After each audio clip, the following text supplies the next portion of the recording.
Hi friends, మా channel ని subscribe చేసుకోండి. మరిన్ని అప్డేట్స్ కోసం బెల్ ఐకాన్ ని క్లిక్ చేయండి.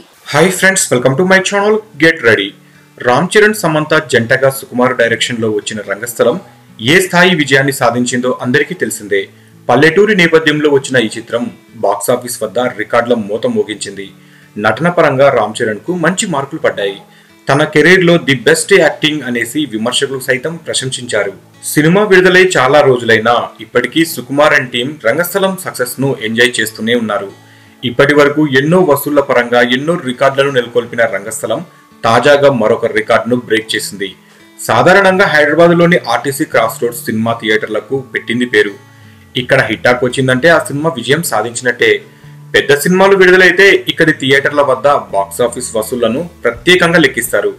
రంగస్థలం విషయంలో కూడా ఇప్పుడు అదే జరిగింది. ఆర్టీసీ క్రాస్ రోడ్స్ లో ఒక సింగిల్ థియేటర్ లో అత్యధిక మొత్తం వసూలు చేసిన చిత్రంగా రంగస్థలం నిలిచింది. ఇప్పటి వరకు ఈ record Mahesh Babu super hit movie Pokiri పేరిట ఉండేది. సుదర్శన్ 35mm థియేటర్ లో విజయవంతంగా ప్రదర్శితం అవుతున్న రంగస్థలం 89 రోజుల్లో 1,61,51,363 రూపాయలను వసూలు చేసింది. దీంతో ఇప్పటి వరకు పోకిరి పేరిట ఉన్న 1,61,43,091 రూపాయల వసూల రికార్డును రంగస్థలం బద్దలు కొట్టింది. అంటే 12 సంవత్సరాల పోకిరి రికార్డును రంగస్థలం బ్రేక్ చేసింది అన్నమాట.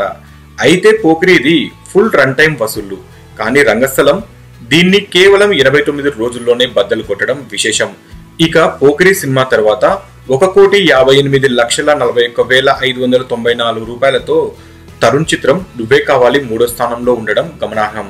1,56,00,000తో ఖుషి 4వ స్థానంలోను, 1,52,20,489 రూపాయలతో బాహుబలి 2 5వ స్థానంలో ఉన్నాయి. మొత్తానికి రామ్ చరణ్ రంగస్థలంతో ఆల్ టైమ్ రికార్డును సొంతం చేసుకున్నాడు. సో ఫ్రెండ్స్, మీకు ఈ వీడియో నచ్చితే లైక్ చేయండి, షేర్ చేయండి. మరిన్ని ఫిల్మ్ అప్డేట్స్ కోసం మా ఛానల్ ని తప్పకుండా సబ్స్క్రైబ్ చేయండి. అలాగే మీ కామెంట్ ను తెలియజేయండి.